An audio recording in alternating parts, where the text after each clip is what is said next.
আল্লাহ রাব্বুল আলামিন আপনার আমার হাবিব সাল্লাল্লাহু আলাইহি সাল্লামকে বলছেন, ও আমার হাবিব, আপনার পরে আর কোনো পয়গম্বর আসবেন না, আর আপনাকে দুনিয়ার মানুষের জন্য 4টা ডিউটি দিয়ে পাঠানো হয়েছে।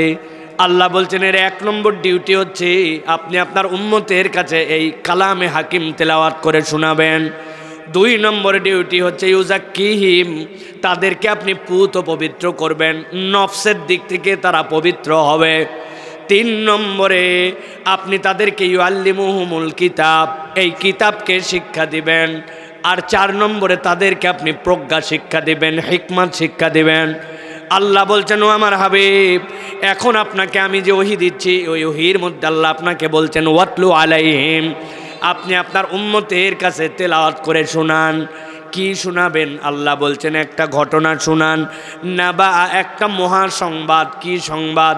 আল্লাযী আতাইনাহু আয়াতিনা, আমি আপনার কাছে এমন এক ব্যক্তির ব্যাপারে সংবাদ দিচ্ছি, যেই ব্যক্তিকে আল্লাহর পক্ষ থেকে কিছু সুনির্দিষ্ট আয়াত দেওয়া হয়েছিল, নিদর্শন দেওয়া হয়েছিল। মুফাসসিরিনে কেরাম ব্যাখ্যা করছেন, হাদিস থেকে রেফারেন্স নিচ্ছেন, আল্লাহ কি এমন ঘটনার কথা পয়গম্বরকে বলতেছেন, যেইটার ব্যাপারে আল্লাহ বলছেন এমন একটা সংবাদ, যেই সংবাদটা আপনার উম্মতকে কিয়ামত পর্যন্ত আমি আল্লাহ জানায় দিতে চাই। হযরত আব্দুল্লাহ ইবনে মাসউদ বলছেন, আল্লাহ রাব্বুল আমিন কোন ব্যক্তির ব্যাপারে এখানে কথা বলেছেন জানো নাকি? আব্দুল্লাহ ইবনে মাসউদ বলছেন, আল্লাহ যেই ব্যক্তির ব্যাপারে কথা বলেছেন ওই ব্যক্তিটা উম্মতে মুহাম্মাদির মধ্যে অন্তর্ভুক্ত নন। ওই ব্যক্তিটা ছিল হযরতে মূসা আলাইহিস সালামের কওমের মানুষ। ব্যক্তিটার নাম ছিল বালআম ইবনে আবার। কি এমন তার যোগ্যতা, যেই যোগ্যতার কারণে রব্বুল আলামিন বললেন, নবী আপনি জানান ওই ব্যক্তির ব্যাপারে, এই ঘটনার ব্যাপারে, যেইটা আল্লাহ রব্বুল আমিন আপনার উম্মতের শিক্ষার জন্য দিতে চান। হযরত আব্দুল্লাহ ইবনে মাসউদ বলছেন, বালআম ইবনে আবার এমন একটা ব্যক্তি ছিল, যেই ব্যক্তিটা মূসা আলাইহিস সালামের কওমে ইবাদত করতে করতে এমন জায়গায় পৌঁছায় গিয়েছিল, আল্লাহর কাছে কোনো বিষয় যদি ফরিয়াদ করত, 1 মুহূর্ত দেরি হতো না, ফরিয়াদ করতে দেরি, কবুল হতে দেরি হতো না। ইবাদত করতে করতে এমন প্রিয় আল্লাহর ব্যক্তি হয়ে গেছে, সুবহানাল্লাহ। হযরত আব্দুল্লাহ ইবনে আমর বলতেছেন, ওই ব্যক্তির নাম ছিল উমাইয়া ইবনে আবি সালত। কিন্তু ইবনে মাসউদের এই কথার পিছনে মুফাসসিরিনে কেরাম যে এভিডেন্স এনেছেন সেটা হচ্ছে ওই বালআম ইবনে আবার, যে আল্লাহর কাছে হাত তুললে কবুল হয়ে যেত, কেন আল্লাহ তার কথা বললেন এই জায়গায়? একবার মূসা আলাইহিস সালামের কওমের লোকেরা যখন আস্তে আস্তে করে বাড়তে শুরু করেছে, 1 জন 2 জন 4 জন করে ঈমান আনতে শুরু করেছে, মূসা আলাইহিস সালাম যখন মাঠের মধ্যে তার দড়ি নিক্ষেপ করলেন, লাঠি নিক্ষেপ করলেন, সেইটা যখন সাপ হয়ে গেল, জাদুকররা যখন এইটা তাদের জাদু যে নয় আল্লাহর পক্ষ থেকে এইটা বুঝে ফেলল, এরপরে যখন তারা আল্লাহর জন্য সিজদায় পড়ে গেল, ঈমান এনে ফেলল, সংখ্যা যখন বাড়তে শুরু করেছে, সেই সময় ফেরাউনের লোকজন গেল বালআম ইবনে আবারের কাছে।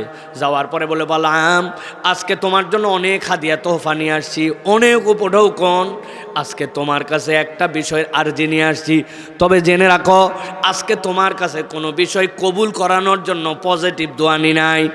আজকে এমন একজন ব্যক্তির ব্যাপারে তোমার কাছে আসছি, তুমি তার ব্যাপারে বদদোয়া করবে, সে যেন অচিরেই দুনিয়ার থেকে ধ্বংস হয়ে যায়, আল্লাহ যেন তাকে ধ্বংস করে দেয়, এইরকম একটা বদদোয়ার আর্জি নিয়ে আসছি। এই ডানে বামে তাকায় দেখো, ছাগল কতগুলা, গরু কতগুলা, দুম্বা কতগুলা, এগুলা সব নিয়ে আসা হয়েছে, তুমি আজকে বদদোয়া করবে একজনের ব্যাপারে। সাথে সাথে তারা জিজ্ঞাসা করলো বালআম ইবনে আবার তাদের কাছে, কার ব্যাপারে নিয়ে আসছো বদদোয়া? বলে, দেখছো না ফেরাউনের সাথে একটা লোকের ঠোকাঠুকি বেঁধে গেছে, একটা লোকের সাথে ফেরাউনের সাথে গন্ডগোল লেগে গেছে। সেই লোক বলে ফেরাউন নাকি ইলাহ নয়, তারা বলে আল্লাহ নাকি তাদের সাথে নাকি একমাত্র তাদের পক্ষেই তাদেরকে থাকতে হবে, যে তার পক্ষে যাবে সেই মুক্তিপ্রাপ্ত, আর যে তার পক্ষে নাই সে মুক্তপ্রাপ্ত নয়। ফেরাউনের সাথে যেই গন্ডগোল যেই লোকের, এই লোকের বিপক্ষে আজকে তোমাকে একটু বদদোয়া করতে হবে, যাতে সে তাকে ধ্বংস করে দেয়, আল্লাহ যেন তাকে ধ্বংস করে দেন। যেই না এই কথা বালআমকে বলেছে, বালআম সাথে সাথে বলছে, তার ব্যাপারে তো আমিও কিছু কথা শুনেছি, এটা কি সেই লোক নাকি? বলে, কোন লোক? বলে, মাঠের মধ্যে যখন সকলেই ভেড়া দুম্বা চড়াতে যায়, উনিও চড়াতে যায়, ভেড়া দুম্বা অনেকগুলো নিয়ে যায়, কিন্তু ভেড়া দুম্বার যত রাখাল, সব রাখাল বিশাল টেনশনে থাকে, তাদের ভেড়া দুম্বা যেন এদিক ওদিক দৌড়ায় না চলে যায়, এই জন্য তারা সজাগ থাকে, এদিক ওদিক গেলে পিটায় পিটায় নিয়ে আসে। কিন্তু একটা লোক আছে, যেই লোক ভেড়া দুম্বা নিয়ে যায়, যাওয়ার পরে গাছের ছায়ার নিচে শুয়ে পড়ে, ঘুমায় যায়, আর ভেড়া দুম্বার পালের পাশে তার হাতের একটা লাঠি আছে, সেইটা পুঁতে রেখে দেয়। যেই না কোনো ভেড়া দুম্বা পালের থেকে বের হয়ে এদিক ওদিক দৌড়াদৌড়ি করে, ওই লাঠি একা একা উঠে যায়, উঠে পিটায়া পাটায়া সবগুলাকে ভিতরে নিয়ে আসে, দুম্বার পালকে ভেড়ার পালকে। আবার যাতে জায়গা মতো লাঠি দাঁড়ায় যায়। সন্ধ্যাবেলা ওই লোক তার ভেড়া দুম্বা পাল নিয়ে আপনি আপনি চলে আসে। এই আশ্চর্য ঘটনা ঘটায় যে এই লোকই নাকি সেই লোক। বলে এই লোক কি সেই লোক নাকি? বলে কোন লোক? বগলের নিচে রুম করে হাত দেয়, হাত দেওয়ার পরে যেই না হাত বের করে সাথে সাথে আলো বের হয়, আবার যেই না প্রয়োজন ফুরায় যায় হাত বগলের নিচে নেয়, সাথে সাথে সেই আলোটা আবার নিভে যায়। অথচ এত আলো, ওই আলোতে আমরা মনে করি তার হাত বোধহয় পুড়ে চলে গেছে, কিন্তু তার হাত পুড়ে যায় না। এটা কি সেই লোক? সাথে সাথে সাথে লোকজন বলে হ্যাঁ হ্যাঁ এই লোকই তো সেই লোক, এই লোকের ব্যাপারে বদদোয়া করার জন্য তোমার কাছে আসছি। বালাম বলল না, হতেও পারে এই লোক তো সত্যও হয়ে যেতে পারে, অতএব তার বিপক্ষে বদদোয়া করা আমার দ্বারা সম্ভব নয়। সাথে সাথে যেই লোকেরা তার কাছে হাদিয়া তোফা নিয়ে আসছিল, তারা বলতে শুরু করলো, তুমি কি মনে করছো এই যে বদদোয়া করানোর জন্য আসছে এইটা কেবলমাত্র আমাদের স্বার্থ, ফেরাউনের স্বার্থ? না না না, এর সাথে তোমার স্বার্থও জড়িত আছে। কেমনে? বলে আজকে তোমার দোয়া কবুল হয়, বদদোয়া করলে কাজে লেগে যায়, এই জন্য তোমার কাছে মানুষ আসে ভাই, এত পরিমাণ হাদিয়া তোফা নিয়ে তোমার দরবারে হাজির। আজকে যদি তোমার বিপরীতে আরেকজন লোক দাঁড়ায়, তাহলে হয়তো তোমার কাছে কিছু লোক আসবে, কিন্তু সব লোক তোমার কাছে আসবে না। তোমার দরবার হালকা হয়ে যাবে, তোমার ইজ্জত তার থেকে ডাউন হয়ে যেতে পারে, ও তোমার থেকে বেশি প্রভাবিত হয়ে যেতে পারে, মানুষের মধ্যে তার বেশি পাওয়ার হয়ে যেতে পারে। অতএব সে যদি ধ্বংস হয়, খালি ফেরাউনের লাভ না, তোমার নিজেরও লাভ, তুমি একাই হিরো। সাথে সাথে গিলে ফেলছে, চিন্তা করছে, দুনিয়ার স্বার্থ তার মাথার মধ্যে চলে আসছে। বললো ঠিক আছে, তাহলে আমি আল্লাহর কাছে তার বিপক্ষে বদদোয়া করি। সাথে সাথে সে হাত তুললো, হাত তুলে আল্লাহর কাছে বলতে শুরু করল, আল্লাহ মূসাকে আপনি ধ্বংস করে দেন।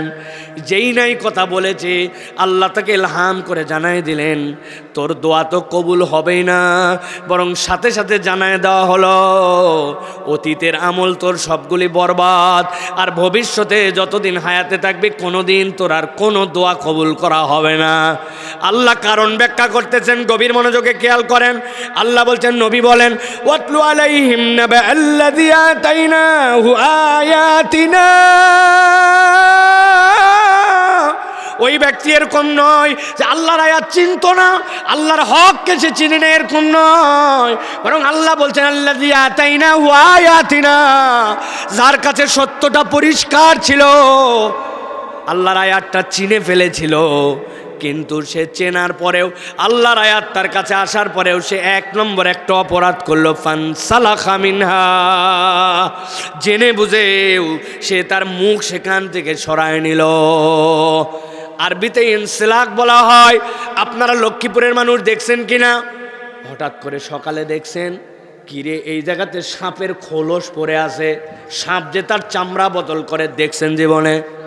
কথা বলেন, দেখছেন আপনারা? চামড়া বদল করছে মানে কি? দেখতে মনে হচ্ছে সাপ তার অবয়বে আছে, কিন্তু ভিতরে সে নাই। আল্লাহ বলছেন ফানসালাখা মিনহা, এর মানে হচ্ছে আল্লাহর আয়াত চিনে, হক চিনে, সত্য জানে, কিন্তু জানার পরেও জেনে বুঝে সে সেখান থেকে মুখ ফিরায় নিছে। এইটা ছিল তার এক নম্বর অপরাধ। আব্দুল্লাহ ইবনে মাসউদের সাথে সুর মিলায়া ইমাম ইবনে কাসির রহমতুল্লাহি আলাই বলতেছেন, এই আয়াত কেবল ফেরাউনের ওই কওমের জন্যই নয়, বরং এই আয়াতে কারিমার মধ্যে আল্লাহ উম্মতে মুহাম্মদীর প্রত্যেকটা উম্মতের জন্য সংশ্লিষ্ট করেছেন। কেন? উম্মতে মুহাম্মদীর মধ্যে এমন চরিত্রের মানুষ থাকবে যে সত্য জানবে, হক জানবে, আল্লাহর আয়াত তার কাছে থাকার পরেও জেনে বুঝে সেখান থেকে মুখ ফিরায় নিবে। এরকম লোক আমাদের মধ্যে আছে না? না, কথা বলেন, আছে? আপনি তার কাছে যে বলবেন নামাজ পড়া লাগবে ভাই, অস্বীকার করবে না, মেনে নিবে, ও রোজার ব্যাপারে তোমার মতামত কি? হ্যাঁ হ্যাঁ, রোজা রাখা উচিত, রাখা লাগবে। হজ জীবনে একটা বার হলেও হজ করা উচিত, এটা অস্বীকার করে না। জাকাতের ব্যাপারে অস্বীকার নাই, কিন্তু তাকে যদি বলেন যে আল্লাহ নামাজ রোজা হজ জাকাত দিয়েছেন, ওই আল্লাহ দুনিয়ার চলানোর জন্য তার নিজামে আল্লাহর পক্ষ থেকে আইনও দিয়েছেন, আল্লাহর শরীয়তও দিয়েছেন। কেউ যদি অপরাধ করে, চুরি ডাকাতি করে, বাঁদরামি করে, দেশের সম্পদ লুটপাট করে, তার জন্য কি বিচার হবে সেই বিচারও আল্লাহ দিয়েছেন। আসেন আগামীতে আমরা নামাজ রোজার মতো, হজ জাকাতের মতো আল্লাহর আইনে যেন বিচার হয়, শরীয়ত যেন আমাদের সমাজে চালু হয়, সেটার পক্ষে আমরা আওয়াজ তুলি, তার পক্ষে আমরা অবস্থান নেই। সাথে সাথে বলবে এই লোক তো দলীয় কথা বলে, আছে না? না, তার মানে কি মনে হয় তার কাছে কি আল্লাহর আয়াত পরিষ্কার নাকি পরিষ্কার নয়? আল্লাহর আয়াত পরিষ্কার, কিন্তু স্বার্থবাদী দুনিয়ার কারণে, বিভিন্ন পার্টি দলের সাথে জড়িত হয়ে যাওয়ার কারণে আল্লাহর আয়াতের পক্ষে আসতে পারে না। এটাই হচ্ছে বাস্তবতা, ঠিক না? অনেক যুবক এখানে ঠিক বলছে, ও আল্লাহর আয়াত চিনে। জুমার দিনে যেই না আজান হয়, দেরি করে গেলে হলেও 1:15 সময় হলেও মসজিদে যায়, জুমার নামাজ অন্তত পক্ষে পড়ে, আছে না নাই? কিন্তু ওই যুবক যে ঠিক বলছে, আসরের সময় হাইয়া আলাস সালাহ, মাগরিবের সময় হাইয়া আলাল ফালাহ, ফজরের সময় আসসালাতু খায়রুম মিনান নাওম, ও জানে এটাও আল্লাহর আয়াত, কিন্তু আল্লাহর এই আয়াতে সে পাত্তা দেয় না।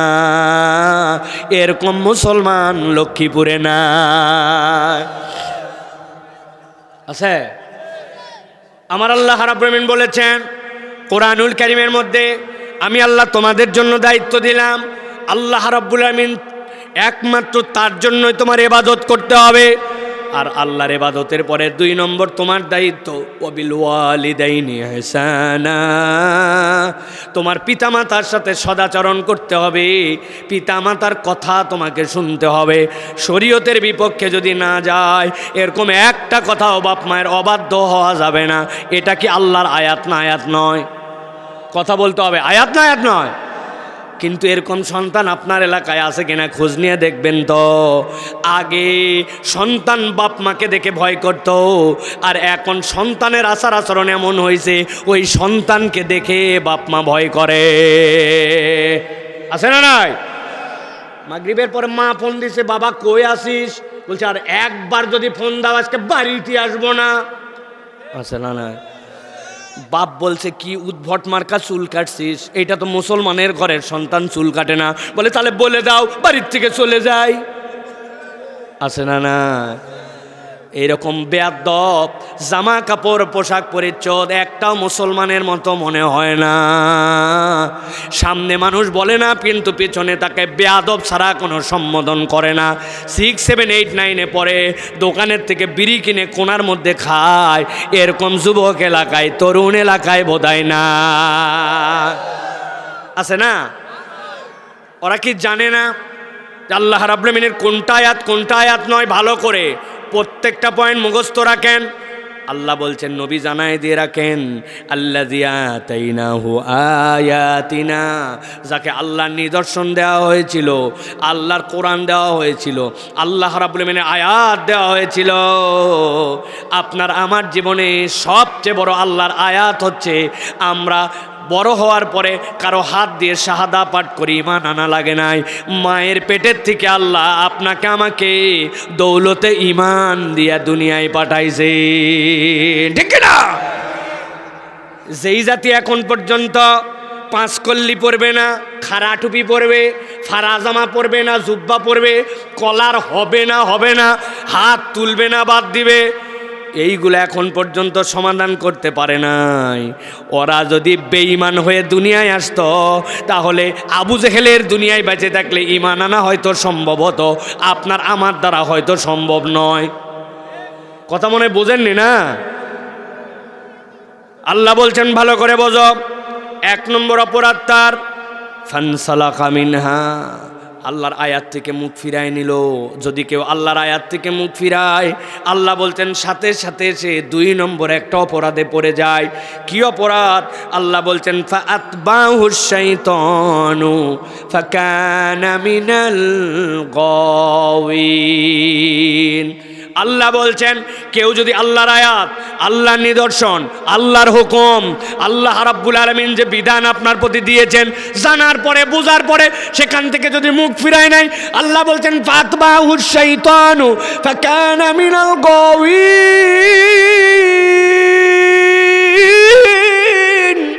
আল্লাহ বলছেন ওই মানুষটা সাথে সাথে 2 নম্বর অপরাধে পড়ে যায়। কি অপরাধ জানো নাকি? সাথে সাথে শয়তান তার পিছে লেগে যায়।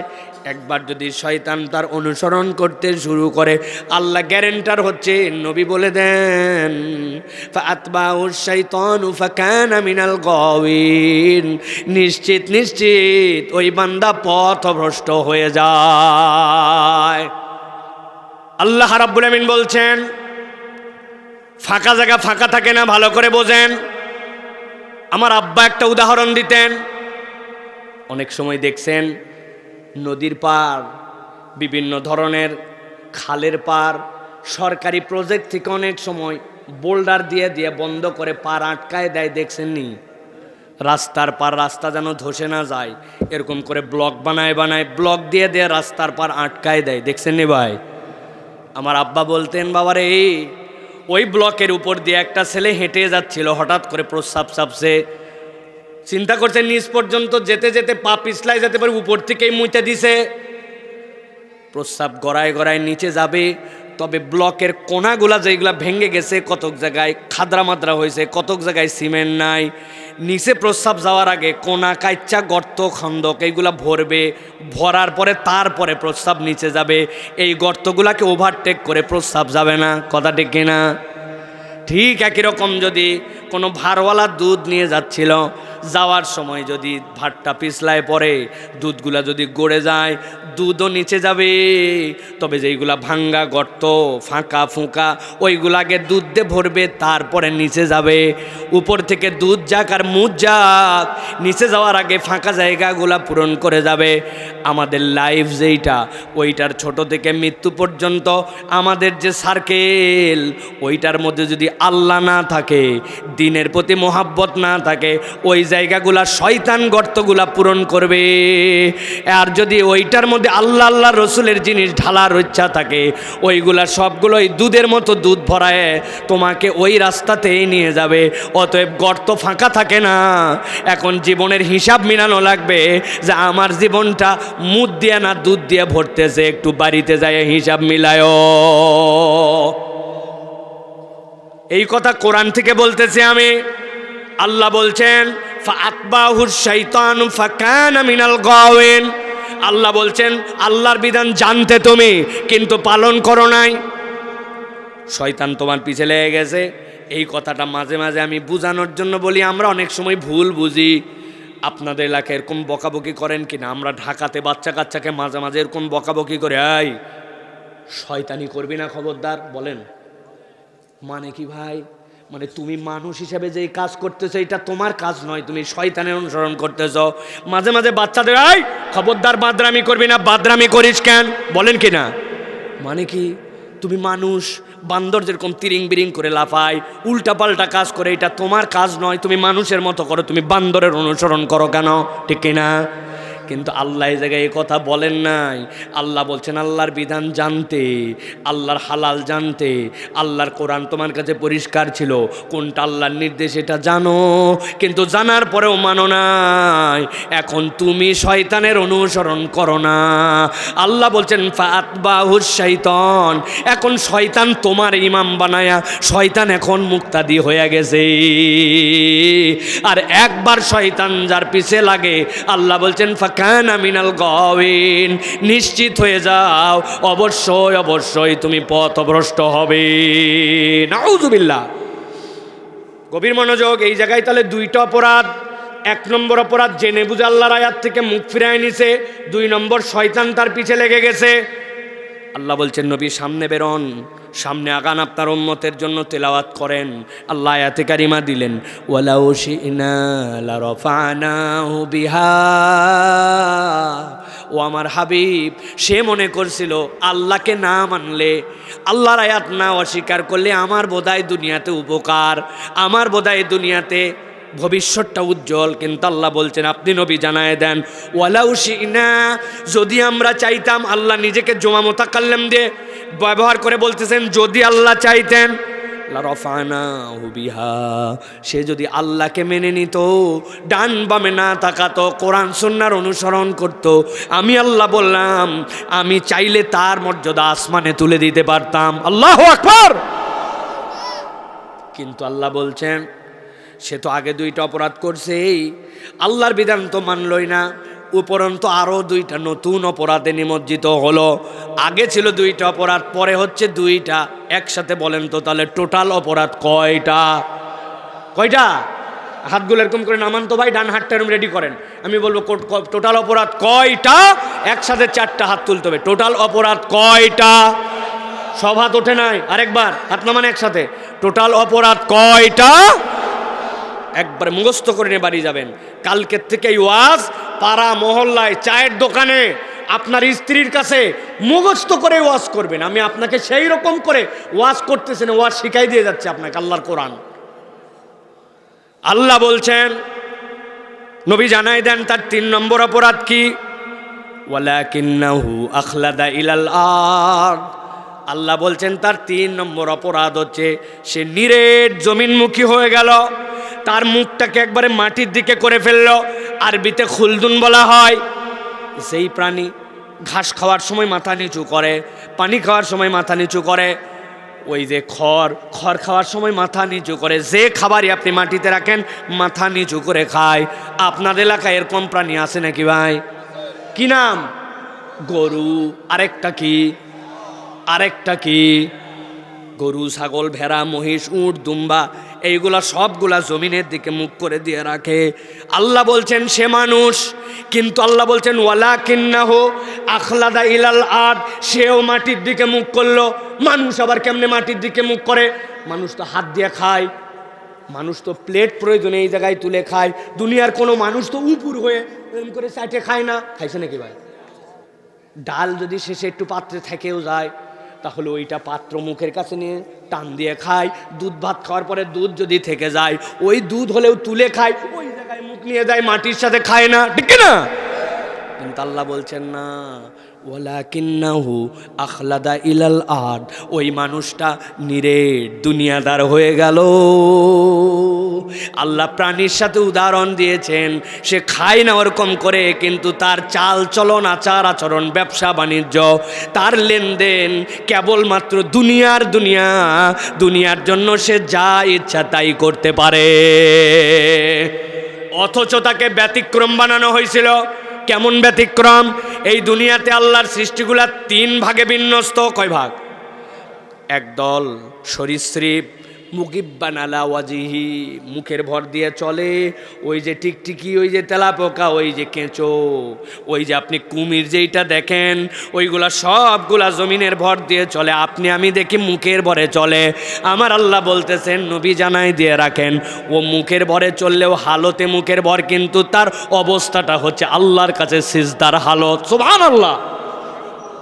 আরেক দল চতুষ্পর্যন্ত 4 পায়ের ভরে থাকে, মুখ নিচের দিকে থাকলেও ওর 4 পার মাথা নিচু থাকে, ওইটা রুকুর হালতে থাকে। কিন্তু একমাত্র ব্যতিক্রম মানুষ, সব সময় রুকু, সব সময় সিজদায় থাকার পরেও তারা কেউ শ্রেষ্ঠত্ব পায় নাই, মানুষ পাইছে। অথচ মানুষের পায়ের তলাটা একমাত্র শরীরের মাটির সাথে লাগা থাকে, সবচেয়ে কম অংশ, পুরা শরীরের 2% নয়, পায়ের তলাটুকু কেবল মাটির সাথে। কিন্তু কেন শ্রেষ্ঠত্ব পাইল? আল্লাহ বলছেন ওই মানুষ মাথা উঁচু করে, মাথার উপরে তার কিছু নাই, কিন্তু মাথা উঁচু করার পরে কান বরাবর হাত তুলে আল্লাহর কাছে স্বীকার করে, আল্লাহু আকবার, আল্লাহ আমার মাথা উঁচু হলে হবে কি? আমি স্বীকার করলাম তুমি সবচেয়ে বড়। এরপরে বান্দা আল্লাহর কাছে সানা পড়ে, কেরাত পড়ে, তেলাওয়াত করে, আল্লাহু আকবার বলে বান্দা রুকুতে যায়। রুকুতে যাওয়ার পরে বান্দা সবচেয়ে নড়বড়ে হালতের মধ্যে যায়। একটা মানুষ তার যত হালত আছে সবচেয়ে দুর্বল হালত হচ্ছে রুকুর হালত। হাত দুটাই জায়গায় দিয়ে মাথা সানসেটের মতো বের করে দিয়েছে, একটু কুনি দিয়ে ঘুতা দিয়ে দেখেন ধাপ করে পড়ে যাবে মানুষ। এত দুর্বল হালতের থেকে দুর্বল তার হালত নাই। ওই সময় আল্লাহকে বলে, আল্লাহ আমি যখন সবচেয়ে দুর্বল, মাথা তো উঁচু ছিল, আল্লাহু আকবার, এখন আবার দুর্বলতার হালতে গেছে, আল্লাহু আকবার, কিন্তু আমি দুর্বল জায়গায় তোমাকে জানাচ্ছি সুবহানা রব্বিয়াল আযীম, মহাপবিত্রতা সবচেয়ে আজিম রবের প্রতি। আমি যখন দুর্বল, আমার রব তখন সবচেয়ে আজিম।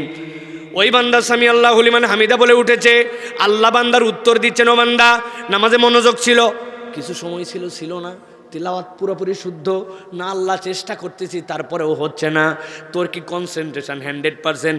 না আল্লাহ নাই। একই সূরা কত পড়িস? পড়েই যাচ্ছি আল্লাহ, পড়েই যাচ্ছি। আল্লাহ বলছেন ঠিক আছে, আমার কাছে রুকুতে এসে যেহেতু বলছিস সুবহানা রব্বিয়াল আযীম, আমি আল্লাহ তোর জন্য উত্তর দিলাম সামি আল্লাহু লিমান হামিদা।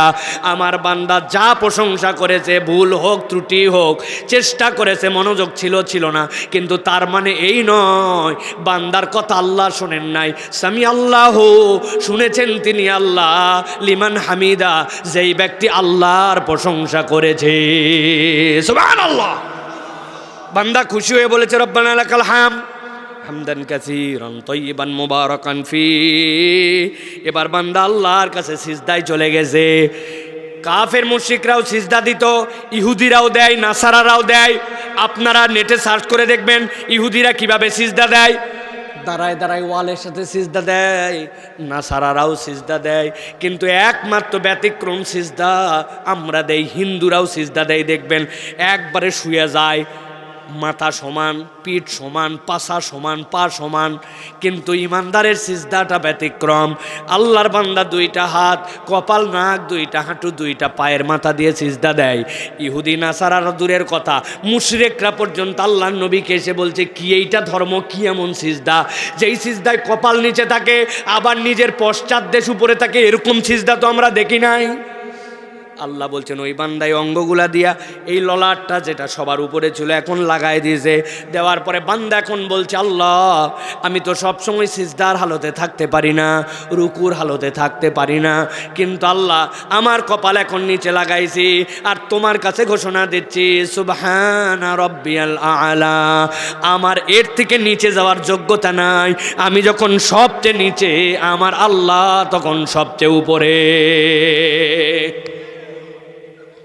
আল্লাহ বলছেন তোমার মর্যাদা আমি এরকম বানালাম, অথচ 3 নম্বর অপরাধ তার ওয়ালাকিন্নাহু আখলাদা ইলালাত, নিরেট দুনিয়াদার, ও দুনিয়া ছাড়া কিচ্ছু বোঝে না। দুনিয়া তার, দুনিয়া ছাড়া কিচ্ছু চলে না। হালাল মালকে দুনিয়ার জন্য হারাম করে বিক্রি করে। আপনার এলাকায় আছে না? নাই আছে? আপনার মতো লোককে বলে, আপনার মতো চেনা লোক বলে কেনা দামে দিলাম, আছে না? 1 নম্বর মিথ্যা কথা, কেনা দামে বলে আপনার 500 টাকা গলা কাটে ফেলছে, আছে না? নাই? এত বড় দাড়িওয়ালা নামাজি, কিন্তু দোকানের বিক্রি বাড়ার জন্য বলছে এইটাই 1 নম্বর প্রোডাক্ট, অথচ জাইনে বুঝে দেখছো এইটা মেড ইন চায়না, আছে না? নাই? তাহলে দুনিয়ার জন্য ও হালাল হারাম কিচ্ছু চিন্তা করে না, কেবলমাত্র দুনিয়াদার হয়ে গেছে।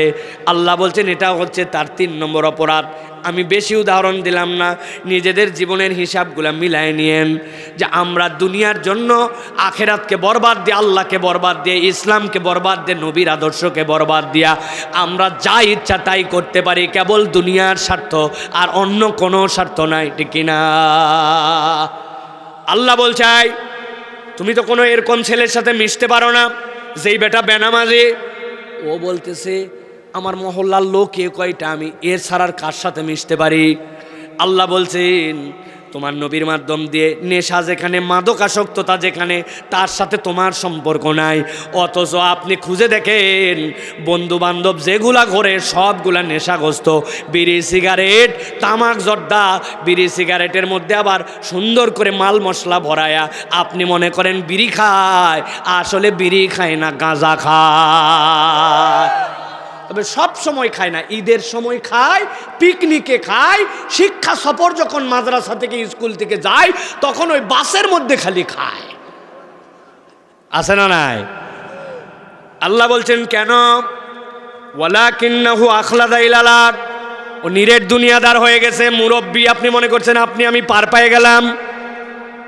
আপনি না একদিন সকালবেলা মাঠের জমিতে কাঁধে কোদাল নিয়ে রওনা হয়েছিলেন, লোকজন জিজ্ঞাসা করছিল এত সকালে কই যান?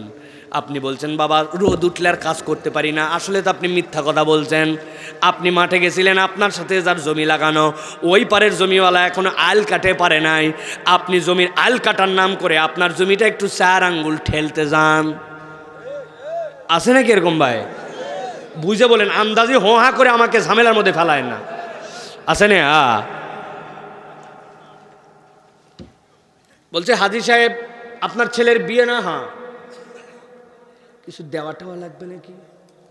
সাথে সাথে বলছে হজ করে আসছে, হুঁশ করে কথা বলো। হাজী সাহেব আল্লাহ অভাব রাখে নাই।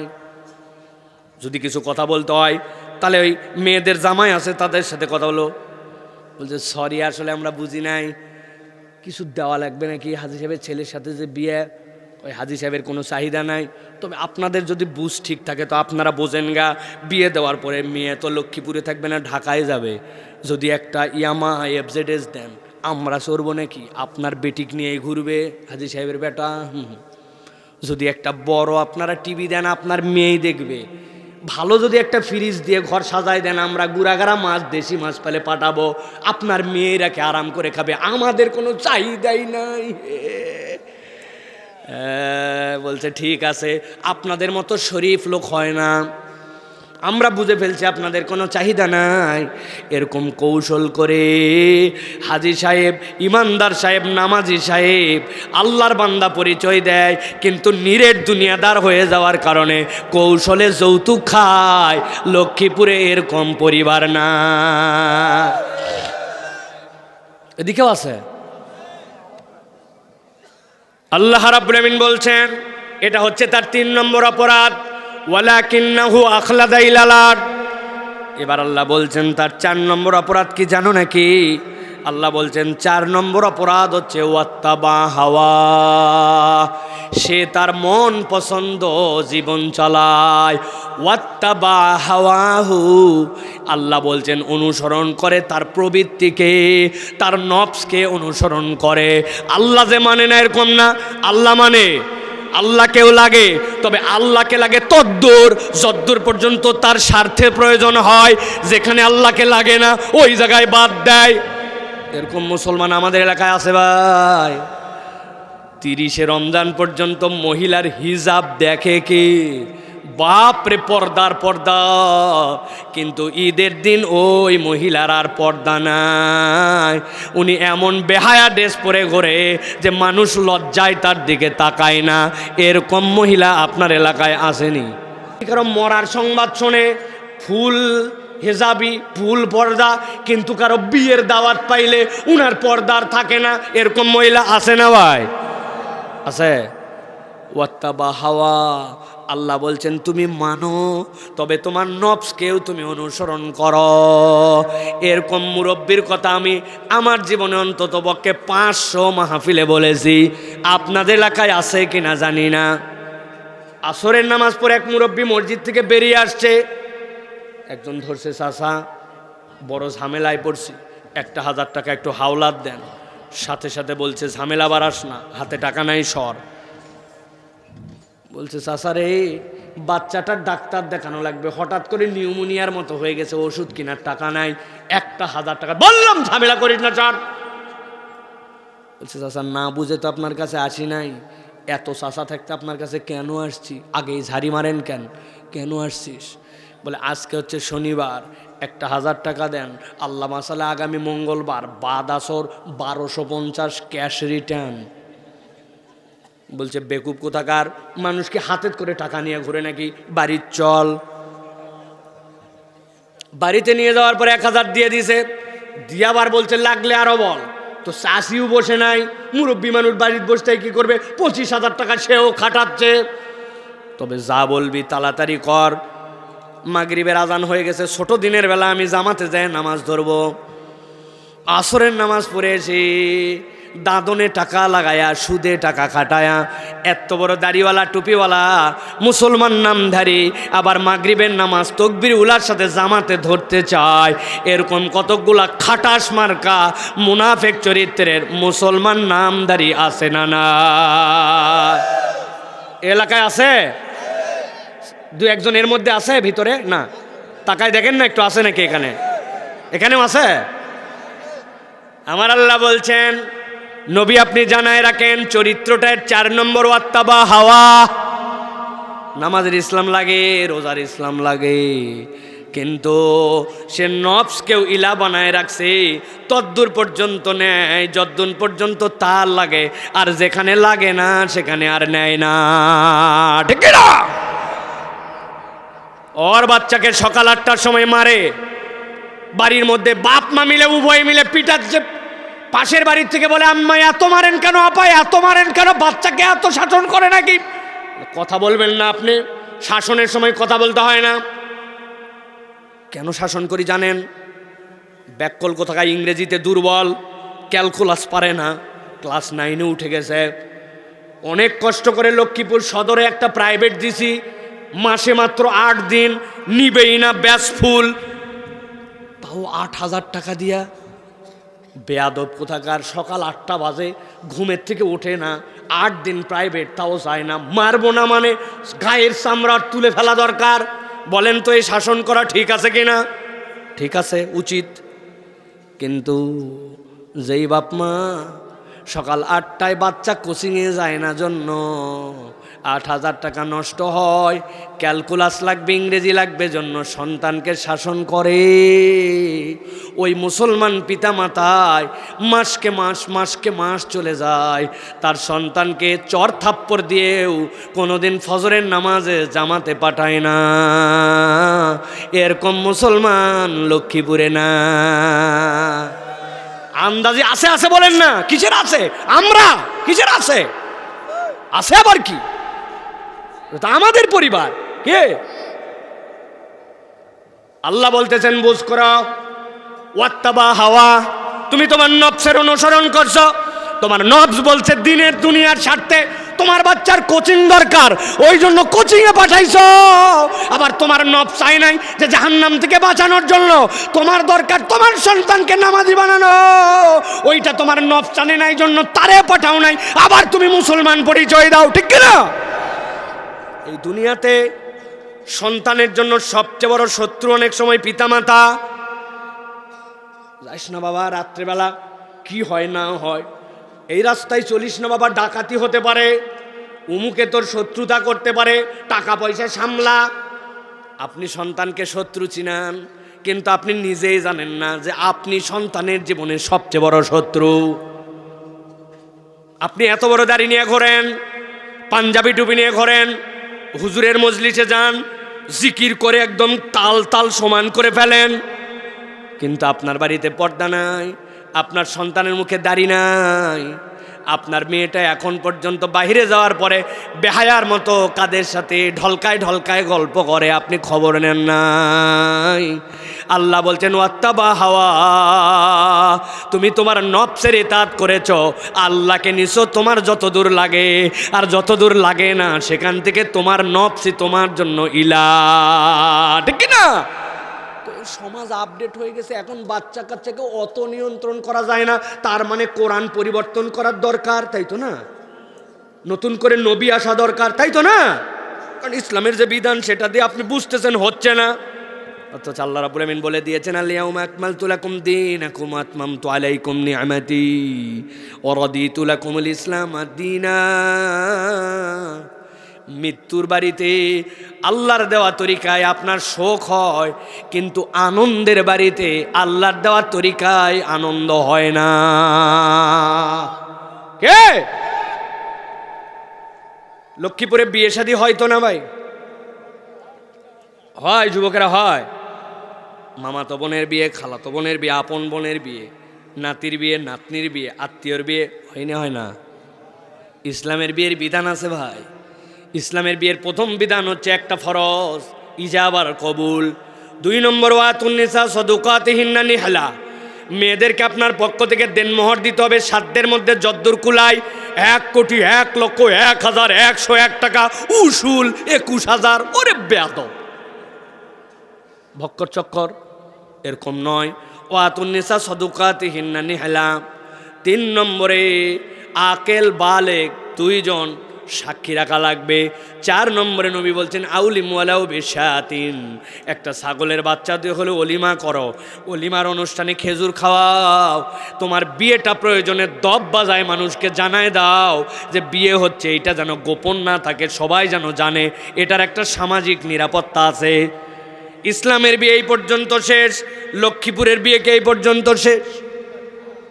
শেষ কি আছে?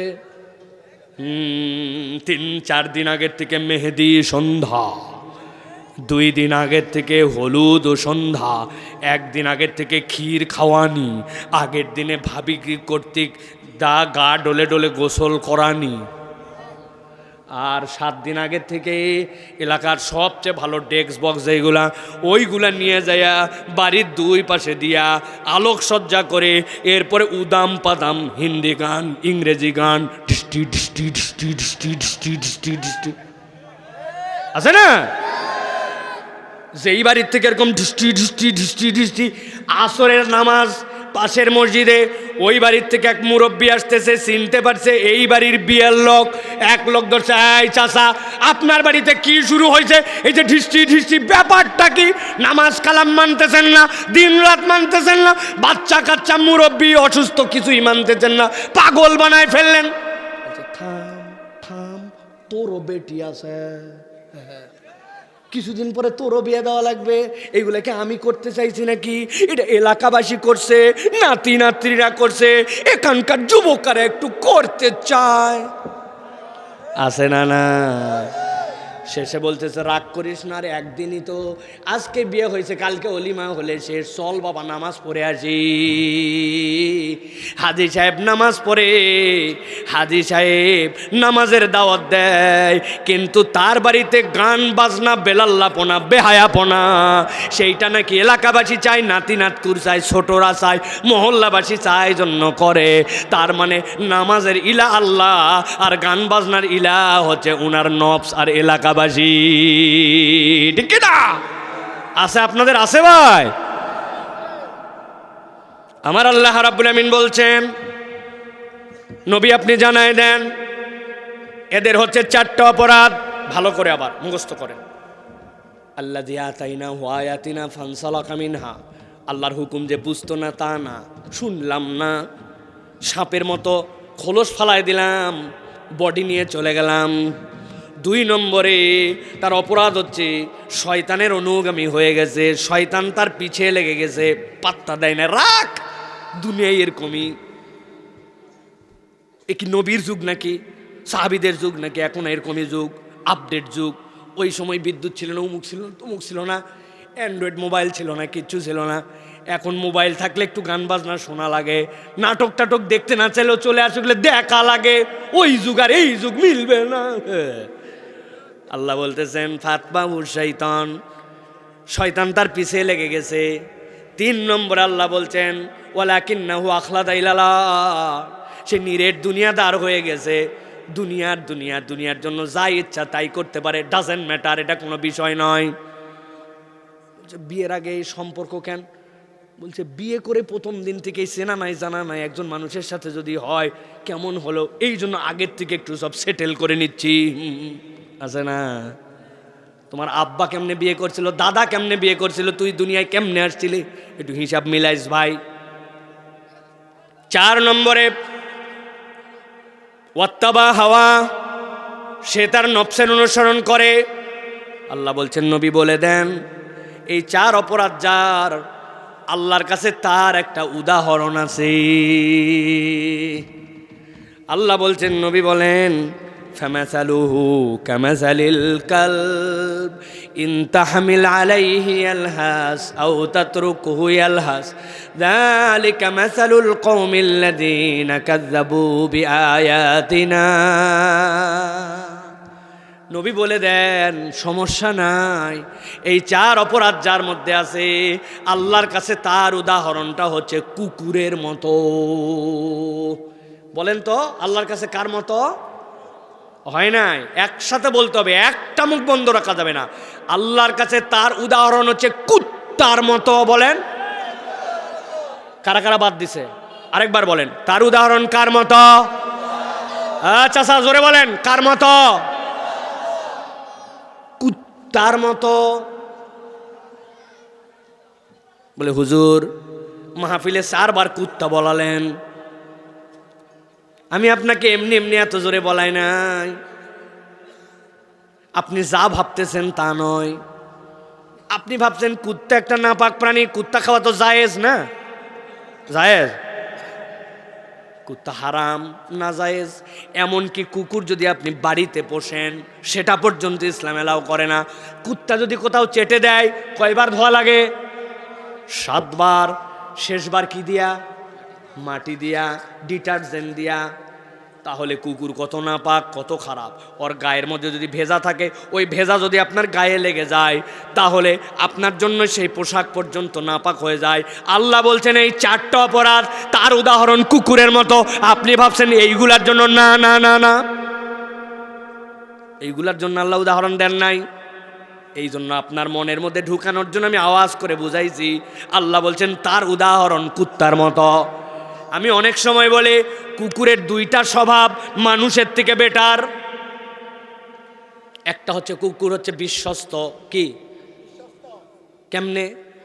দেখবেন বড় এক লিডার আসবে, এক বিশাল জনসভা, প্রাইম মিনিস্টার আসবে, আনসার বাহিনী আগের থেকেই আছে, খুঁটি গাড়ার সময় থেকে আনসার, এরপরে পুলিশ, তারপরে র্যাব, তারপরে বিজিবি, এখন তো সেনাবাহিনী। তাও মন ভরে নাই, শেষে র্যাবের ডগ স্কোয়াড, কুত্তা স্কোয়াড নিয়ে আসে, আশপাশে শুকায় যে এর মধ্যে কোনো কিছু আমাদের চোখ এড়ায় গেছে অথবা কেউ কৌশলে পুঁতে রাখছে, ওইটা ধরার জন্য কুত্তা নিয়ে এসে শুকায়। কথা বলেন। কারণ কি? কুত্তা বিশ্বস্ত, জানেও 2 নম্বরই করবে না। আমি একবার জাপানে গেছি, টোকিওতে নামছি, টোকিওর থেকে ওসাকায় যাব, তাড়াহুড়া আছে, কানেক্টিং এটার সাথে আরেকটা মিলানো আছে। টোকিওতে নামার পরে দ্রুততার সাথে তাদের ইমিগ্রেশন শেষ, তাদের পাসপোর্ট চেকিং শেষ। আমি আসার আগে লাগেজ রেডি, লাগেজগুলো আবার কায়েদ করে না দেখি সোজা করে রাখছে। এত বিউটিফুল ব্যবস্থাপনা, সব কমপ্লিট। যেই না বেরিয়ে যাব হঠাৎ করে দেখি কোত্থেকে 2 জন ভদ্র মহিলা আসছে। আসার পরে বলছে আরিগাতো গুজাই মাস্ত। কি ব্যাপার, কি হলো? বলতেছে স্যার ওই যে সামনে একটা ইয়েলো সার্কেল আছে, আপনার ব্যাগ বোসকানে একটু ইয়েলো সার্কেলের মধ্যে যান। গেলাম, চিন্তা করলাম আল্লাহ রে কোন জায়গায় আবার কি ফাঁদে বাঁধলো। যেই না দাঁড়াইছি দেখি কোত্থেকে জানি উপর দিয়ে জামা কাপড় পরানো আছে, কি সুন্দর 2টা সাদা সাদা কুকুর আসছে, এসে সার্কেলের বাইরে দিয়ে 2টা রাউন্ড দিল। খুব অস্থির, আস্তে করে যায় বসে গেল। আমাকে বললো sorry sir, welcome in Japan, আপনি এখন চলে যান। ঘটনা কি মনে পড়ছে তখন আমার? জাপানের ভিসা যেদিন পাইছিলাম, ভিসার উপরে ভিসা দেওয়ার আগে একটা কাগজ দিছিল। ওই কাগজের মধ্যে লেখা ছিল যদি আপনি কোনো পাস্তুরিত রান্না করা অথবা কাঁচা গোস্ত এই আইটেম নিয়ে যদি জাপানে ঢুকেন আর যদি ধরা পড়েন 5 মিলিয়ন ইয়েন ফাইন হবে, চিরস্থায়ীভাবে জাপানে ঢোকা নিষিদ্ধ হয়ে যাবে। ওদের দেশে রান্না করা গোস্ত এইগুলা সবগুলা আইটেম উল্লেখ করা আছে, এইগুলা নিয়ে ঢোকা যাবে না। চেকিংয়ের সময় মেশিনে ডিস্টার্ব, পরিচিত আছে, ফাঁস দেবার করে দিছে, অতএব এমন কিছুর মধ্যে ঢুকাইছেন ধরতেই পারে নাই। সব প্রক্রিয়া শেষ, মানুষের কারবার মেশিনের। শেষে কুত্তা নিয়ে আইছে, কারণ কুত্তার নাকে আল্লাহ যে পাওয়ার আর যে বিশ্বস্ততা দিছে ও কাউরে চেনে না। ওর বিশ্বস্ততার কারণে শেষ চেকটা কুত্তা দিয়ে করায়। এই জন্য মানুষের থেকে কুকুর বিশ্বস্ত, ঠিক না? আবার অনেক কুকুর আছে মানুষের থেকে বেশি কৃতজ্ঞ, চেনেন আপনারা? আমার একটা ঐতিহাসিক কুকুরের সাথে কৃতজ্ঞতার অভিজ্ঞতা আছে। আমি চায়ের দোকানে বসে চা খাই, তবে আমার একটা বদ অভ্যাসী বলেন সুঅভ্যাসী বলেন, এমনি এমনি চা খাইতে পারি না। চায়ের মধ্যে টোস্ট বিস্কুট হোক আর যে বিস্কুট হোক কিছু একটা ডুবায়া খাই। আপনারা খান? ওই দিন আমি চায়ের দোকানে বসছি, বসার পরে অর্ডার দিছে 1 কাপ চা, বিস্কুট নিছি, নিয়ে যেই না চুবাইছি, চুবাতে দেরি, কোত্থেকে যেন একটা লোক আসতে দেরি নাই। আপনি সাইফুল্লাহ ভাই, 5 বছর ধরে আপনার ওয়াজ শুনি, আপনাকে জীবনে দেখবো আমি বিশ্বাসই করি নাই। আত্মীয় বাড়ি বেড়াতে আসলাম, আপনি এখানে থাকেন, এই দেখেন গায়ের পশম দাঁড়ায় গেছে। ভাই থাম ভাই, অস্থির হয়ে গেছে একবারে। ছবি তুলবো, আপনারা বসেন আগে, চা খাই। আমি সেই লোক, সমস্যা কোথায়? পরে চা খাওয়া যাবে, ছবি তোলা যাবে, বসেন আগে। ওই লোক যেই যে উত্তেজিত হয়ে গেছে আমার সাথে, দেখার পরে ভালোবাসা বিনিময় করছে। আমার মনে ছিল না চায়ের মধ্যে আমার বিস্কুট ডুবানো। এবার মুখের মধ্যে তুলে যেই না দিতে যাব, দেখি মুখ পর্যন্ত আসার আগে অর্ধেক রাস্তায় অ্যাক্সিডেন্ট করে নিচে পড়ে গেছে। যেই না আমার বিস্কুট নিচে, পাশে বসা ছিল এক কুকুর, এক মুহূর্ত দেরি নাই, দেখি সর করে চলে আসলো আমার পায়ের কাছে। আমি পা সরাতে দেরি, দেখি মাথা নিচু করে 2 টানে ক্লিয়ার। ছোট্ট একটু বিস্কুট সাইডে বুটে খাইয়ে নিয়ে গেছে। ওই দিন মন খারাপ, এমনি নিছি 3 পিস বিস্কুট, তার মধ্যে অর্ধেকের বেশি নাই, 2 পিস আঙ্গুলে যা বাইতেছিল এটা খাইয়া, বাকি 2 বিস্কুট খাইয়া মসজিদে গেছি। পরের দিন আবার যখন ওই দোকানে এসে বসছি, বসার সাথে সাথে দেখি কোত্থেকে জানি একটা কুকুর আসছে, কান নিচু করা, লেজ ডাউন, আমার কাছে এসে খালি ডিস্টার্ব করতে চায়। আমি দোকানদারকে বললাম, কুকুর সরার, নামাজ পড়তে যাবো, কুত্তার গা যদি ভিজা থাকে এখন গায়ে লাগলে না পাক হবে, অস্থির হয়ে গেছে, কুত্তা সরান। বলছে হুজুর তাকায় দেখেন, ওই কুকুর আপনাকে ডিস্টার্ব করতে আসে নাই, ডিস্টার্ব করা কুকুর আর এই কুকুরের মধ্যে পার্থক্য আছে কেমনে? তাকায় দেখেন, কানগুলা নামানো, লেজটা ডাউন দেওয়া, জড়সড় হয়ে মাথাটা আগে নড়ে, বডি পরে নড়ে। গতকালকে আপনি ওরে যে বিস্কুট খাওয়াইছিলেন, ওই বিস্কুট খাওয়ানোর কৃতজ্ঞতা জানানোর জন্য আপনার পায়ের কাছে এসে সে দেখেন মাথা নড়ায়। লক্ষ্মীপুরের মুসলমান আওয়াজ করে উত্তর দেন, আজকে যে কুকুর কৃতজ্ঞতা জানাতে আসছে, গতকালকে এই কুকুরকে কি আমি বিস্কুট খাওয়াইছিলাম নাকি বিস্কুটটা হাতের থেকে পড়ে গেছিল? পড়ে যাওয়া বিস্কুট খেয়ে 24 ঘন্টা পরে কুকুর কৃতজ্ঞতা জানায়। কিন্তু আপনি আপনার এলাকায় এরকম মানুষ খুঁজে পেয়েও যেতে পারেন। হাওলাত নেওয়ার সময় আপনারে কি না কি বলছে, এখন আপনি হয়ে গেছেন পাওনাদার, সে আর আপনার ফোন পর্যন্ত উঠায় না, আপনার আর চেনে না। তার বাচ্চাটার বিপদে আপনি আগায় গেছিলেন, তার যেন কল্যাণ হয়, এই জন্য আপনার অবদান জীবনে আছে। এখন আপনি একটু ঠেকা বেঠাকা তার মুখামেক্ষি হয়েছেন, এখন আপনাকে চেনে না তো চেনে না, সুযোগ পাইলে আপনাকে বাঁশ দিতেও ছাড়ে না। আছে না না? তাহলে অনেক সময় মানুষের থেকে কুকুর বেশি কৃতজ্ঞ হয়, ঠিক না? আল্লাহ বলতেছেন ফামাসালুহু কামাসালিল কাল, পয়েন্টে আছেন? 4 অপরাধ যার, আল্লাহ বলছেন কুত্তার মতো তাদের উদাহরণ আল্লাহর কাছে কেন? নবী জানায় দেন, ইন তাহমিল আলাইহি আলহাস আও তাতরুকুহু আলহাস যালিকা মাসালুল কওমিল্লাযীনা কাযযাবু বিআয়াতিনা। আল্লাহ বলছেন কুকুরের উদাহরণ এই জন্য, কুকুরের একটা চরিত্র আছে, ফামাসালুহু কামাসালিল কালব ইন তাহমিল আলাইহি আলহাস আও তাতরুকুহু আলহাস। কুকুরের পিঠে কেউ বোঝা চাপায় না, কিন্তু কুকুরের পিঠে যদি বোঝা চাপাই, পিপাসা পাইলে তারপরেও সে জিহ্বা বের করে দেয়। আর কুকুরকে যদি নরমালও ছেড়ে দাও, ইয়ালহাস, যদি পিপাসা পায় তাহলে জিহ্বা বের হয়ে তার জিহ্বা দিয়ে পানি পড়ে। এইটার 2টা ব্যাখ্যা।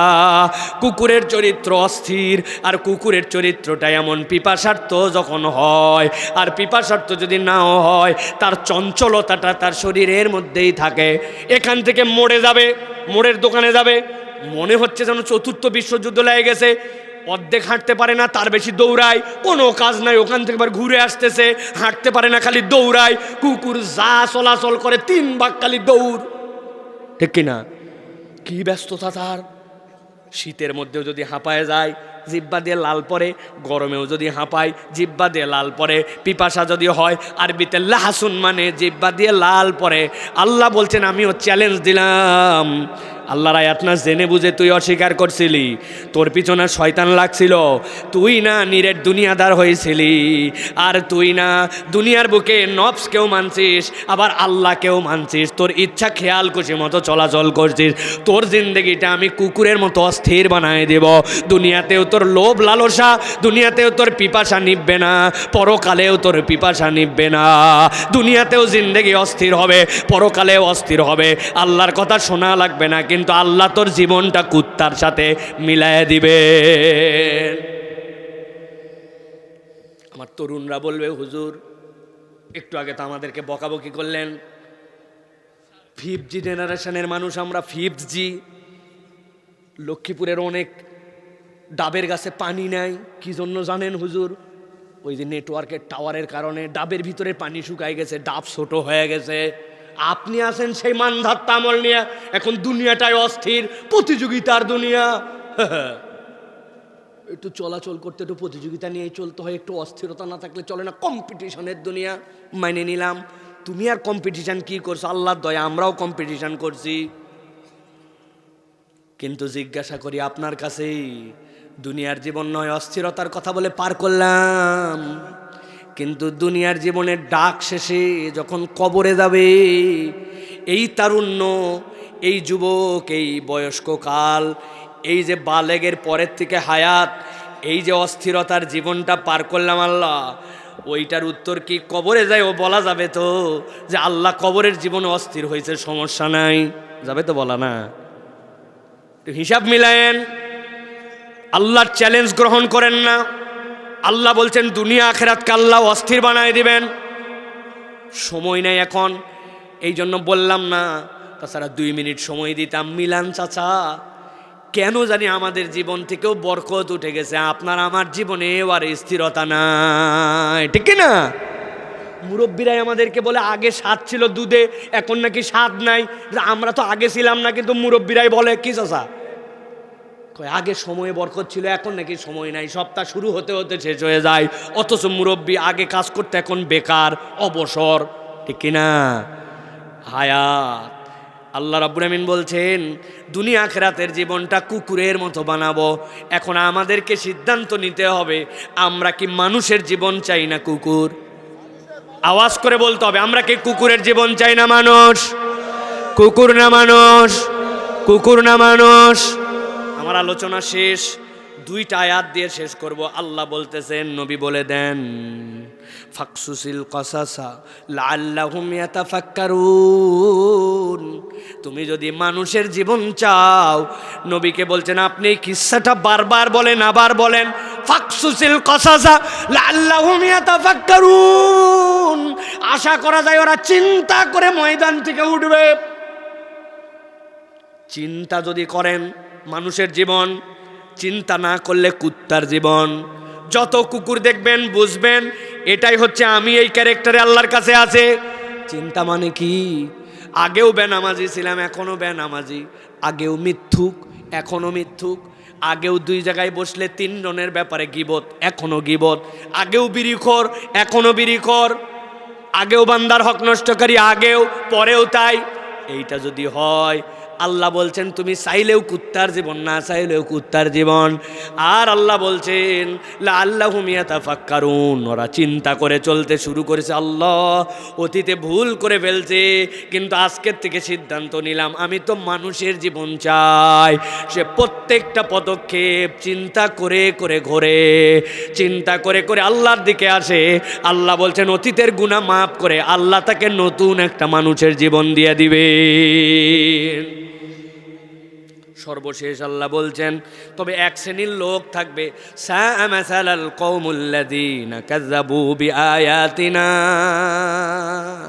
তাদের কাছে বলা না বলা সমান যারা আল্লাহর আয়াত স্বীকার করে না।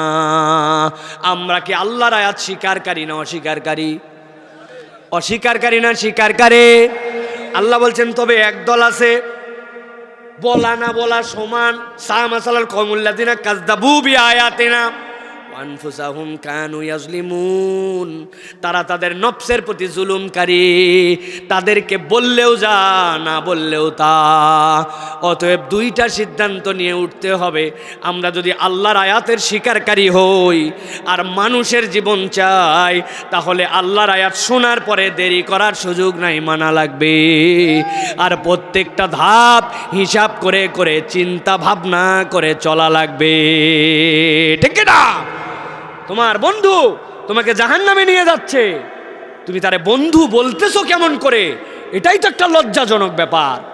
তুমি বলছো আর কয়েকদিন, ইন্টারমিডিয়েটের পরে আমি তো বাহিরে চলে যাব, এসএসসির পরে তো ঢাকা কলেজে ভর্তি হয়ে যাব, এলাকায় আর সেতায় লাভ কি? তুমি এই বিড়িখোরের সাথে ঘুরছো, গাঁজাখোরের সাথে ঘুরছো, বেনামাজির সাথে ঘুরছো, দেখা হওয়ার পরে তোমাকে বলছে ফেসবুকের খবর কি, অমুক নায়িকার লিঙ্ক পাইছিস নাকি, তার বুকের সাইজ কত, অমুকের মাজার সাইজ কত, এখনো হিন্দি গান শুনিস, ইংরেজি গান শুনবি, ব্যাকডেটেড হয়ে আসছিস। ও জীবনে ফজর পড়লি কিনা, কোরআন তেলাওয়াত করলি কিনা, হারামের সাথে তোর রিলেশন আছে কিনা, এইগুলার থেকে তোমাকে জীবনে সতর্ক করে নাই। যত ফাউল, যত খারাপ, সবের সাথে তোমাকে যুক্ত করে, তুমি তারপরেও তাকে বন্ধু বলো। সে তোমার বন্ধু নয়, সে আস্ত শয়তান, তোমাকে জাহান্নামে নেওয়ার কারিগর, ঠিক কিনা? বুঝে চলো, বুঝে চলো। তুমি ভদ্র করে চুল কেটে আসার পরে বলে কোন ভক্কর চক্কর সেলুনে গেছিলি রে, টাকাটাই তো মাটি, কি চুল কাটছিস মদন মার্কা। উনি চুল কাটা শিখায়, এদিক নাই ওদিক নাই, মধ্যে দিয়ে কুত্তার লেজ আছে না নাই? তাজা বাপের টাকায় প্যান্ট কিনে সেলাই কেটে ছিঁড়ে সেইটা পরে বলে স্টাইল। আমি বলি তুমি কিসের স্টাইল করো? এই স্টাইল তো আমি 30 বছর আগে গাবতলিতে যেই সকল 8 নম্বর আর 7 নম্বর বাসের হেল্পার তাদের ছিঁড়া প্যান্ট পরতে দেখছি, ব্যাককল, আর তুমি বলো স্টাইল। আমি দেখি তুমি ব্যাকডেটেড 30 বছর আগে গরিব মানুষ যে কিনতে পারতো না তার চরিত্র নিছো। আমাদের এলাকায় আসতো পুরাতন হাড়ি পাতিলের বদলে, নতুন হাড়ি পাতিলের বদলে পুরাতন কাপড় দিবেন কিনা, আপনাদের এলাকায় নিত। সেরা বহুদিন পরে পরে পরে পরে শেষ, ওইটা বেচে দিয়ে 2টা পাল্লা কিনছে। এই গরিব মানুষ গাবতলির ওই হেল্পার, ওর কয় টাকা কামায়, ওইগুলাই আবার ধুইয়া ওই জায়গায় বেচত। ওই হ্যান থেকে খালিদ 30 লইয়া যান, বাচ্চা লন, ডেক্কা লন, খালিদ 30। ওইখান থেকে ওই সেরা প্যান্ট গরিব মানুষ কিনছে, এখানে ফাটা ওখানে নাই। ওটা ছিল তার গরিবানার কারণে। আর তুমি 1800 টাকার প্যান্ট নাকি ইয়োলোর থেকে কিনে, আরমানির থেকে কিনে, এখানে নাই ওখানে নাই, পাশায় নাই, পাশা দেখা যায়, আছে না নাই? এই নামাজ পড়নি, কয় কয় হুজুর আমার পোশাক নাপাক। কি ব্যাপার, তুমি মহিলা নাকি যে মাসে নির্ধারিত সময় তোমার পোশাক নাপাক হয়? হ্যাঁ না না হুজুর, মানে একটু টাইট প্যান্ট তো, বসে মুততে পারিনি, দাঁড়ায় মুতিছিলাম, পানি ছিল না নাকি আছে? আহা আহা, আল্লাহ বলতেছেন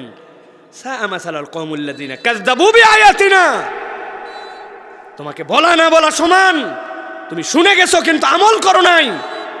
হাজার হাজার বার হুজুররা বলছে মাস ফালা মিনাল কাবাইনি ইজারে ফিন্নার, টাকনুর নিচে তোমার কাপড় থাকতে পারে না। দাড়িটা রাখা মুসলমানদের শাআইরুল ঈমান, ফরজ। ও শুনতে পারে নাই, ও বলনেওয়ালা বলে যাক, আমি শোনার কথা শুনে যাই, আছে না নাই? সিদ্ধান্ত নিয়ে উঠে যান, আমার কথা শেষ। কুকুরের জীবন না মানুষের জীবন? আল্লাহর আয়াত মানি না আল্লাহর অস্বীকার করি? বাকিটুকু আর বললাম না, খালি কুত্তা দেখবেন আর ভাববেন। আল্লাহ আমাদেরকে বোঝার তৌফিক দান করো। 4টা পয়েন্ট মনে থাকবে তো ইনশাল্লাহ? থাকবে তো ইনশাল্লাহ? আর প্রথমে 2টা পয়েন্টের কথা বলছি, ভয় নাই, সাহসটাকে দিয়ে নিছি, আমাদের কোনো হারানোর কিছু নাই। যদি সবর করি আর তাকওয়া অবলম্বন করি, আমাদেরকে পরাজিত করবে এরকম কোনো শক্তি নাই। হয়তো দেখছেন মেরে ফেলছে, কিন্তু মেরেই তো আমাকে শাহাদতের মৃত্যু দিয়া ডাইরেক্ট জান্নাতে ঢুকাইছে, ঠিক না? হাদি কি মরে গেছে? হাদি কি মরে গেছে? 32 বছরে এমন জায়গা জেগে গেছে, বাংলাদেশ যতদিন থাকবে তার নাম ততদিন থাকবে, তার নাম ততদিন থাকবে। তুমি মিলাও মিলাও প্রিয় ভাই, মিলাও। তোমার বয়স 28, 29, 26, 17 অথবা 32 পার হয়ে কত দূর গেল, আমি আমার লাইফটুকুকে কোন পর্যন্ত নিয়ে আসতে পারলাম, মিলাও। আমি কি ইম্প্যাক্ট সৃষ্টি করতে পারছি এলাকার জন্য, দেশের জন্য লাগবে না, এলাকার জন্য তুমি কি ইম্প্যাক্ট সৃষ্টি করতে পারছো? একটা মানুষের প্রয়োজন পড়লে তোমার কথা সবার আগে মনে পড়ে কিনা, একটা মানুষের যদি কারো সাহায্য করার কথা মনে হয় তোমার কথা সবার আগে মনে করে কিনা, মাহফিল বাস্তবায়ন কমিটির জন্য যখন কমিটি করতে চায় তোমার কথা সবার আগে মনে করে কিনা, কোনো মহিলা যদি বিপদগ্রস্ত হয় তোমার কথা সবার আগে মনে পড়ে কিনা, এলাকায় কেউ যদি অসুস্থ হয়ে টাকা তুলে তার উপকার করা লাগবে তোমার কথা সবার আগে মনে হয় পড়ে না, যদি হয় তাহলে বুঝবে তোমার যে বয়স সেই বয়সেই তোমার ইম্প্যাক্ট। টাকা পয়সা দিয়ে ইম্প্যাক্ট তৈরি করা যায় না, আখলাক দিয়ে, চরিত্র দিয়ে, আদর্শ দিয়ে ইম্প্যাক্ট তৈরি করতে হয়, ঠিক কিনা? মানুষ মনেই করে ওকে অন্তত ওর কাছে যাস না, ওটা বখাটে, বিড়িখোর, বেয়াদ্দপ, বাপ মায়ের কথা শোনে না, ও অশ্লীল মোবাইলে জিনিসপত্র দেখে, ওর চুল কাটার ধরন খারাপ, তো দাড়ি মুছ কাটে ঘুরে বেড়ায়, ওর কাছে যাস না অন্তত, অন্যজনের কাছে যায়। ফালতু ছেলে তোমাকে ফালতু বলে নাকি তোমার ইম্প্যাক্ট আছে, তুমি হিসাব মিলাও। আল্লাহ বলতেছেন এই জন্য যে এইটা নবী আপনি বলে দেন, ফাকসুসিল কাসাসা লাআল্লাহুম ইয়াতাফাক্কারুন, তারা যেন চিন্তা করে ময়দান থেকে উঠে যায়। আমি এই কথা আপনার কাছে এই জন্য এত দাবি দিয়ে বলে গেলাম, আমি হয়তো আগামী 5 বছর এখানে আর আসতে পারবো না, এই কথাটুকু আপনার কাছে বলে গেলাম। শারীরিকভাবে ভীষণ অসুস্থ এই একটা মানুষ, আমার হজের সাথী, আরাফাতের সাথী, মিনার সাথী, এই ভাইয়ের সাথে মিনার ময়দানে বসে ওয়াদা করছে জন্য আমি আজকে আসছি, তাছাড়া আজকে আসার মতো শরীর আমার ছিল না। আল্লাহ রাব্বুল আলামিন তারপরে আপনাদের সাথে অনেক কথা বলে ফেলছি, আপনারাও শীতের মধ্যে অনেক মনোযোগ দিয়ে কথা শুনছেন। আল্লাহ আমাদের উভয়কে ক্ষমা করে দেন।